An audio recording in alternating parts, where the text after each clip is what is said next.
नमस्कार, स्वागत है आप सभी का। आपके साथ मैं हूं अपर्णा मौजम। गाजियाबाद के लोनी इलाके में हुए हत्याकांड का पुलिस ने खुलासा करते हुए आरोपी को अरेस्ट कर लिया है। कपड़ा व्यापारी के करीबी ने ही इस घटना को अंजाम दिया था। पुलिस का कहना है कि लूट डकैती जैसी कोई वारदात नहीं हुई थी। लोनी में कल सुबह तड़के एक ही परिवार के 4 लोगों को गोली मार दी गई, जिनमें से 3 लोगों ने मौके पर ही दम तोड़ दिया था, जबकि आज गंभीर हालत में घायल महिला की इलाज के दौरान मौत हो गई। तो घटना में घायल पत्नी ने आज इलाज के दौरान दम तोड़ दिया। कल व्यापारी और 2 बेटों की मौत हो गई थी और ये हत्याकांड को अंजाम देने वाले आरोपी को अरेस्ट कर लिया गया है। कल एक व्यापारी, उसके बेटों और उसकी पत्नी को गोली मार दी गई थी। व्यापारी और बेटों ने कल ही दम तोड़ दिया था, जबकि पत्नी की आज मौत हुई है। पुलिस का कहना है कि लूट डकैती की कोई वारदात नहीं थी। ये व्यापारी के करीबी ने ही इस वारदात को अंजाम दिया था। अमित राणा हमारे सहयोगी लाइव जुड़ रहे हैं हमारे साथ। अमित, किस तरह से खुलासा किया पुलिस ने इस हत्याकांड का? देखिए, जिस तरीके से कल सुबह गाजियाबाद कॉलोनी इलाका गोली रास्ते से गूंज उठा था और एक ही परिवार के 4 लोगों को गोली मार दी गई थी।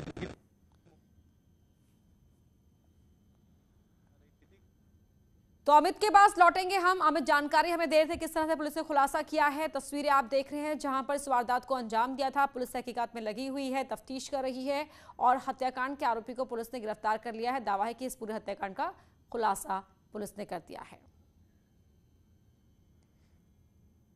तो व्यापारी, पत्नी और 2 बेटों को कल गोली मारी गई थी। व्यापारी और उसके 2 बेटों ने कल दम तोड़ दिया, जबकि पत्नी की आज मौत हुई है। पुलिस का दावा है कि व्यापारी के करीबी ने ही इस वारदात को अंजाम दिया था। जिसने भी इसके बारे में सुना, हर कोई दहशत में आ गया था। कल काफी लोगों की भीड़ भी उस घर के बाहर इकट्ठा हो गई थी और एक करीबी ने ही इस वारदात को अंजाम दिया है। क्या वजह थी, तफ्तीश में क्या कुछ साफ हो पाया है, ये पुलिस का जो खुलासा है उसके बारे में अपडेट आपको देंगे। अमित राणा जुड़ गए हैं। जी अमित, बताएं। और घटना करने का उद्देश्य ये था, ये इनसे मिलने गया, इनके ऊपर ही रुका हुआ था और इसका ये था कि इसको अपने काम को बढ़ाने के लिए 10-15 लाख, क्योंकि इसने बात की कि आप क्योंकि संपन्न है और मेरा परिवार गरीब है और मेरे हिसाब से वेल ऑफ नहीं है, तो आप मुझे 10-15 लाख रुपए दे दो ताकि मैं अपना काम को बढ़ा सकूँ। लेकिन इनके द्वारा जब ऐसा नहीं किया गया, मैंने बोला कि मेरे पास कोई पैसा है नहीं,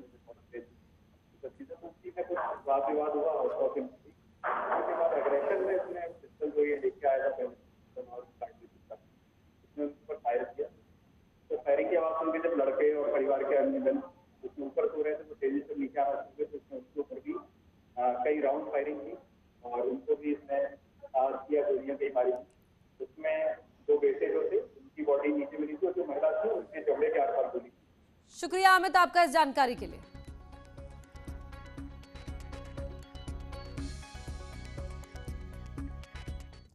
गाजियाबाद लोनी नगर पालिका क्षेत्र से बीजेपी के सभासद को बाइक सवार बदमाशों ने अंधाधुंध फायरिंग की।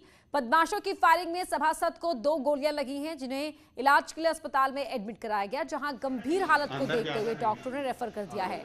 लोगों ने बताया कि बदमाशों ने सभासद पर 6 राउंड गोलियां चलाई, जिसमें से 2 गोलियां सभासद को लगी हैं। वहां पर चलाई थी। सूचना पर पहुंची पुलिस शिकायत के बाद मामला दर्ज कर जांच कर रही है। अंदर ज्यादा नहीं है।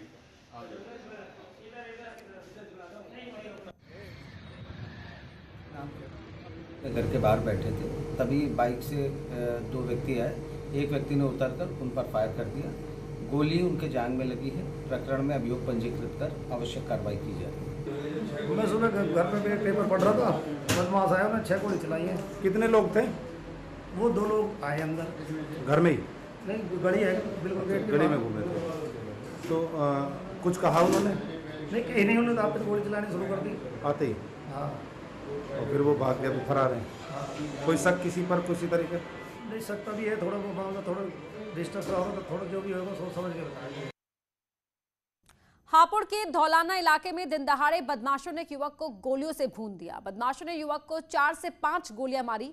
इसके साथ ही बदमाशों ने चश्मदीदों पर भी फायरिंग करते हुए खुलेआम बदमाश हथियार लहराते हुए फरार हो गए। सूचना पर पहुंची पुलिस मामले की जांच कर रही है।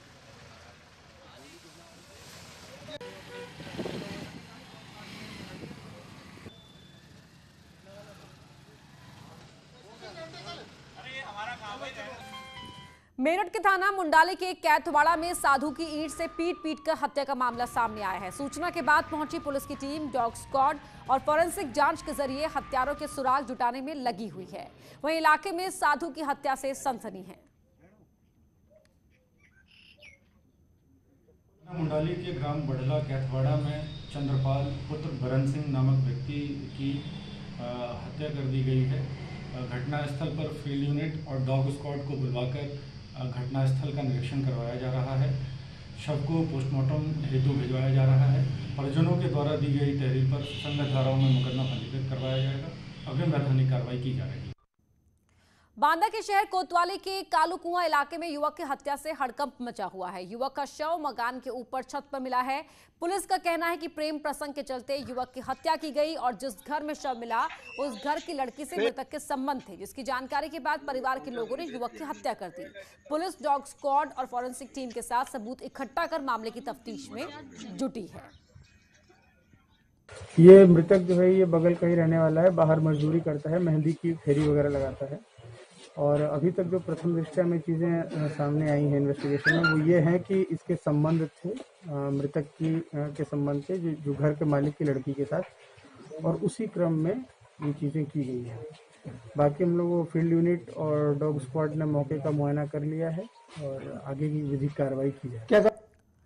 गौतम बुद्ध नगर में पुलिस ने सेक्स रैकेट का खुलासा किया है। पुलिस ने सेक्टर 51 के गेस्ट हाउस में छापा मारकर वहां चल रहे सेक्स रैकेट का खुलासा किया।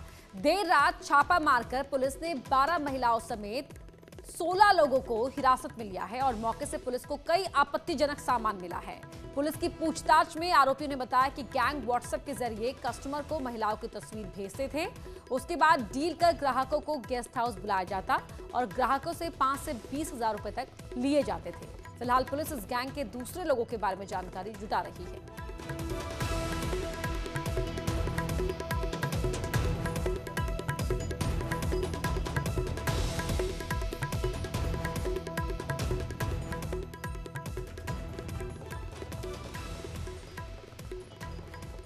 सूचना मिली थी कि वहाँ पर देह व्यापार हो रहा है। इस सूचना पे वहाँ एसीपी, एसएचओ की पूरी AH2 की टीम और वहाँ पे महिला थाने की टीम, हमारे एसआई महिला और बाकी लेडी कांस्टेबल्स सबके साथ वहाँ दबिश दी गई।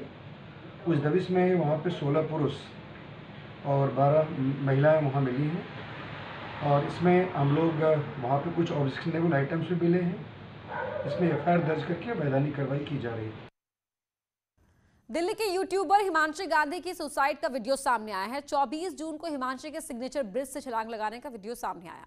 25 जून को यमुना में हिमांशी का शव मिला था। दोस्तों के साथ कैफे को लेकर हिमांशी का विवाद हुआ था। ये आप देख सकते हैं, जो सर्कल में एक लड़की आपको काले कपड़ों में नजर आ रही है, ये हिमांशी थी और सुसाइड के वक्त का ये वीडियो है, किस तरह वो सिग्नेचर ब्रिज से नीचे कूद गई थी।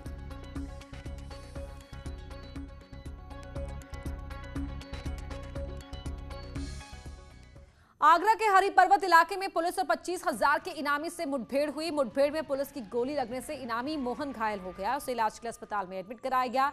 पुलिस के मुताबिक बदमाश ने ईंट से हमला कर अपने दोस्त को बेरहमी से कत्ल कर दिया और शव को बाथरूम में छिपा दिया था। पुलिस के मुताबिक अब तक वो हत्याओं की 3 वारदात को अंजाम दे चुका है और हत्या के मामले में पहले भी वो 2 बार जेल जा चुका है। सूचना मिली थी कि मोहन प्रजापति इसी तरीके की एक अन्य घटना को कारित करने के लिए इसी क्षेत्र में, हरिपर्वत क्षेत्र में आ रहा है। पुलिस द्वारा घेराबंदी, नाकाबंदी की गई। जब इसकी मोटरसाइकिल आते हुए दिखाई दी थी तो इसको वार्निंग दी गई रुकने के लिए, पर नहीं रुका तो इसने बाद में फायरिंग शुरू कर दी। जवाबी कार्रवाई में इसके पुलिस को भी फायरिंग करनी पड़ी अपने आत्मरक्षा के लिए। इसको गोली लगी है पैर में। प्राथमिक उपचार के लिए SN मेडिकल कॉलेज इसको भिजवाया गया है। उन्नाव के सदर कोतवाली के दोस्ती नगर इलाके में पुलिस की बदमाशों के साथ मुठभेड़ हुई। पुलिस ने मुठभेड़ के बाद 35,000 के इनामी 2 बदमाशों सहित 4 आरोपियों को गिरफ्तार किया है। दोनों ही इनामी बदमाश भी मुठभेड़ में पुलिस की गोली लगने से घायल हुए हैं, तो वहीं इस मुठभेड़ में 3 पुलिसकर्मी भी घायल हुए हैं। इसके साथ ही पुलिस ने बदमाशों से 2 पिस्टल, 2 तमंचे और भारी मात्रा में कारतूस बरामद किया है। बताया जा रहा है कि पुलिस और बदमाशों के बीच करीब 20 राउंड फायरिंग हुई, जिसके बाद बदमाशों की गिरफ्तारी हुई। घायल बदमाश धनराज की तलाश मुंबई और गुजरात पुलिस को भी है।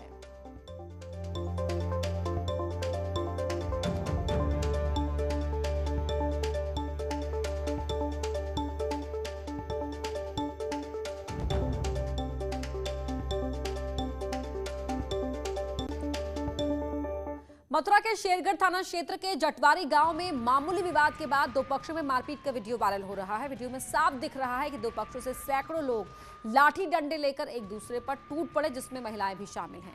इस मारपीट में कई लोग जख्मी हुए, इलाज के लिए अस्पताल में एडमिट कराया गया। एक की हालत नाजुक है। वहीं पुलिस का कहना है कि मामले में अभी तक किसी भी पक्ष ने शिकायत नहीं दी है।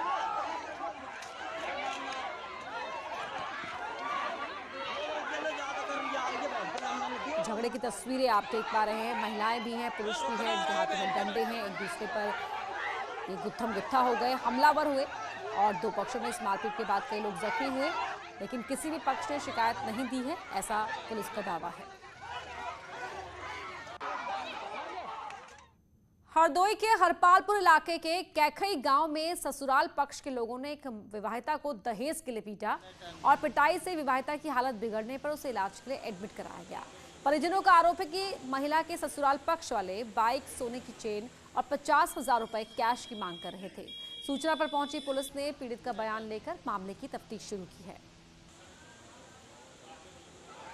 मेरी साली जो थी वहाँ थी अपने ससुरे में, तो वहाँ से हम जब देखने गए तो उसको मार रहे थे लोग, तो ये अकेले में पड़ी थी। हम उसको भर्ती कराने के लिए ले आए और जंजीरों से उसका मारा गया।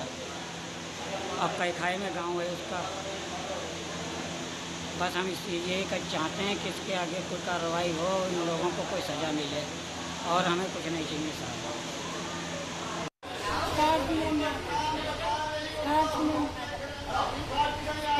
मारा छुड़ कहता है कि इसे करा के खिला दे। ये बात नहीं मानती, कहीं यहाँ बैठी थी, कहीं वहाँ बैठी। ये तांत्रिक कौन था? तो कोई गांव का था। उसने भी मारा है? नहीं, उसने बाबा था वो। आपके पति ने मारा है? हाँ, पति ने मारा है। वो भी लाग नहीं थी, लाग मेरी थी, तभी पति ने मारा। पति का क्या नाम है? पूरन। सास का? सास का मुझे पता नहीं। और ससुर का क्या नाम है? ससुर का नाम है कुछ नाम है, उसका भी नहीं पता। तुमको यहाँ कौन लाया था? मेरे जीजा जी और मेरे पति भी, मेरी दीदी लोग लेके आए। यहाँ रुक रहे एक छोटे से ब्रेक के लिए। बड़ी खबर का रुख कर रहे हैं। बागपत में पर्चा वापसी पर घमासान हुआ है। आरएलडी प्रत्याशी ममता किशोर ने पर्चा वापस लिया। बीजेपी की बबली देवी की जीत तय। हालांकि ममता किशोर कह रही हैं कि मैंने पर्चा वापस नहीं लिया। आरएलडी कार्यकर्ताओं ने हंगामा यहां किया है। भारी पुलिस फोर्स मौके पर तैनात है। शहजाद राव हमारे सहयोगी बागपत से लाइव जुड़ रहे हैं। शहजाद, क्या स्थिति है फिलहाल वहां पर? ममता किशोर के पर्चा वापस लेने की बात कही जा रही है, वो कह रहे नहीं लिया है। फिलहाल स्थिति क्या है वहां?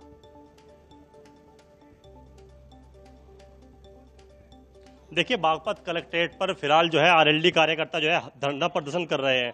आरएलडी कार्यकर्ताओं का आरोप है कि जो पर्चा वापस किया है वो उनका जो प्रत्याशी है उसने पर्चा वापस नहीं लिया। वो जो है राजस्थान में बैठा है और बागपत कलेक्ट्रेट में, अगर वो राजस्थान में है तो बागपत कलेक्ट्रेट में किसने उसका पर्चा वापस ले लिया। हम बागपत कलेक्ट्रेट के बाहर मौजूद है। यहाँ देखिए, बागपत कलेक्ट्रेट है और आरएलडी के सैकड़ों कार्यकर्ता यहाँ पर डटे हुए हैं, जो नारेबाजी कर रहे हैं, प्रशासन के खिलाफ नारेबाजी कर रहे हैं। आप देखिए तस्वीरों में, ये कार्यकर्ता है, इनका कहना है कि जो इनके तमाम सदस्य हैं और जिला पंचायत अध्यक्ष प्रत्याशी है ममता किशोर, वो राजस्थान में है, लेकिन उसके बावजूद प्रशासन का कहना है कि जो उनकी दावेदारी थी वो वापस ले ली गई है। इनका कहना है कि जब इनका प्रत्याशी राजस्थान में है तो दावेदारी किसने वापस ली है। ये लोग यहाँ हंगामा प्रदर्शन कर रहे हैं, इनसे बात करते हैं। क्या मांगे आप लोग, क्या हुआ? जो हमारे जय किशोर, उनकी पत्नी थी ममता किशोर, उनका पर्चा कैंसिल कर दिया एफिडेविट देकर। गलत, बिल्कुल झूठा। जो ममता किशोर है वो भरतपुर है और भरतपुर होटल में है और 14 मेंबर उसके साथ है। क्या कह रहे डीएम साहब, क्या कह रहे? डीएम साहब ये कह रहे कि पर्चा ममता किशोर ने उठा, लेकिन ममता किशोर यहाँ है नहीं। हमने कहा लाइव दिखा दो आप। ममता किशोर भरतपुर में क्यों है शहजाद, जरा पूछिए इनसे। हंगामा जब तक हमें इंसाफ नहीं मिलेगा, जब तक हंगामा जारी रहेगा, जब तक हमारे जय किशोर का पर्चा ये वापस नहीं कर रहे, जब तक जारी रहेगा। हमारा कैंडिडेट वहाँ टीएम भरतपुर से भी मिल चुका है। आप बताएं और कौन आ रहा है, कौन नेता आ रहा है यहाँ पे? सभी नेता आ रहे हैं क्षेत्र के। शहजाद ये पूछिए, ममता किशोर भरतपुर में क्या कर रही है, वहाँ क्यों है? ममता किशोर भरतपुर में क्यों हैं? ममता किशोर कहाँ पे है? भरतपुर में वो क्या कर रही है? क्यों है? अपने मिलने जा रही हो किसी से, वहाँ अपने रिश्तेदार से मिलने जा रही, भरतपुर है। हमने कहा कि लाइव दिखा दो, सीसी कैमरे आपके पास। इनका कहना है कि जो इनकी प्रत्याशी है ममता किशोर, जो आरएलडी की प्रत्याशी ममता किशोर है, वो राजस्थान में है और उसने वीडियो भी जारी किया है वहां से कि वो राजस्थान में है और उसने पर्चा अपना वापस नहीं लिया है। लेकिन इसके इतर जो प्रशासन है उसका मौखिक कहना है कि उसका जो है पर्चा वापस ले लिया गया है और जो अब बीजेपी की प्रत्याशी है उनका जो है निर्विरोध चुने जाना तय है। देखिए आप, हंगामा यहाँ पे हो रहा है पुलिस के बीच और जो है पुलिस एक तरफ पुलिस खड़ी है और दूसरी तरफ जो है आरएलडी के कार्यकर्ता है। फिलहाल जो जयंत चौधरी है आरएलडी अध्यक्ष, उनके भी यहाँ पहुंचने की जो है जानकारी मिल रही है। आरएलडी अध्यक्ष यहाँ पहुंचेंगे। अब देखिए जिस तरह से प्रशासन का स्टेप है, उसके बाद जो है यहाँ भीड़ लगातार बढ़ती चली जा रही है। लगभग 3 बजे जो नामांकन वापसी का समय था वो पूरा हो गया था। उसके बाद जब घोषणा हुई तो उसके बाद कार्यकर्ता जो है यहाँ पर हंगामा प्रदर्शन कर रहे हैं। हमारे साथ आरएलडी के और भी नेता हैं, उनसे बात करते हैं। आप बताइए। योगी जब जब डरता है पुलिस को आगे करता है। जब से देश आजाद हुआ पहली घटना है कि फर्जी ममता किशोर बना करके, फर्जी एफिडेविट बना करके और राष्ट्रीय लोकदल की प्रत्याशी का पर्चा ही वापस करा दिया, जबकि वो यहाँ से 1000 किलोमीटर दूर बैठी है। उन्होंने अपनी वीडियो भी वायरल कर दी, उन्होंने ये साक्ष्य भी दे दिया कि वो तो आरएलडी की प्रत्याशी ने अपना पर्चा नामांकन वापस नहीं लिया है। ये आरएलडी के कार्यकर्ता दावा कर रहे हैं कि उनकी प्रत्याशी ममता किशोर भरतपुर में है, वहां अपने किसी व्यक्तिगत काम से गई थी। उन्होंने एक वीडियो भी जारी किया है कि मैंने नॉमिनेशन वापस नहीं लिया, लेकिन यहां पर 3 बजे तक का वक्त है। ऐसे में प्रशासन की ओर से ये सूचना आती है कि ममता किशोर जो आरएलडी की प्रत्याशी है उन्होंने वापस ले लिया है नॉमिनेशन। एफिडेविट सामने किया जाता है तो इस पर आरएलडी के कार्यकर्ता हंगामा फिलहाल वहां बागपत पे कर रहे हैं। शुक्रिया शहजाद आपका इस जानकारी के लिए। अगली खबर बहराइच से है, जहां जिला पंचायत अध्यक्ष पद के लिए एसपी प्रत्याशी ने नामांकन वापस लिया है। जिला पंचायत अध्यक्ष पद के लिए बीजेपी की मंजू सिंह का निर्विरोध जीतना तय है। आखिरी समय में एसपी प्रत्याशी नेहा अजीज ने अपना नॉमिनेशन वापस ले लिया। बीजेपी प्रत्याशी के निर्विरोध चुने जाने पर बीजेपी खेमे में खुशी की लहर है। देवी पाटन मंडल में चारों जिलों में अब बीजेपी के प्रत्याशी निर्विरोध यानी कि बिना किसी विरोध के चुने गए हैं। अखिलेश कुमार हमारे सहयोगी जुड़ रहे हैं। अखिलेश, आखिरी वक्त पर एसपी प्रत्याशी नॉमिनेशन वापस ले लिया। ये बड़ी खबर है बहराइच से। आखिरी समय में जिला पंचायत अध्यक्ष के लिए नॉमिनेशन के लिए जो सपा प्रत्याशी ने पर्चा वापस ले लिया है। और आपको बता दूं कि जिस तरीके से पहले भी प्रत्याशी नहीं मिल रहे थे सपा को, लेकिन सपा ने जो है मेराज की पत्नी जो नेहा अजीज है उनको प्रत्याशी बनाया था। उसके बाद क्या हुआ कि इन्होंने आज तो नेहा अजीज ने भी अपना नॉमिनेशन वापस ले लिया है। बहुत शुक्रिया आपका इस जानकारी के लिए। और बीजेपी के चारों प्रत्याशी निर्विरोध यहाँ चुने गए हैं। यहाँ रुक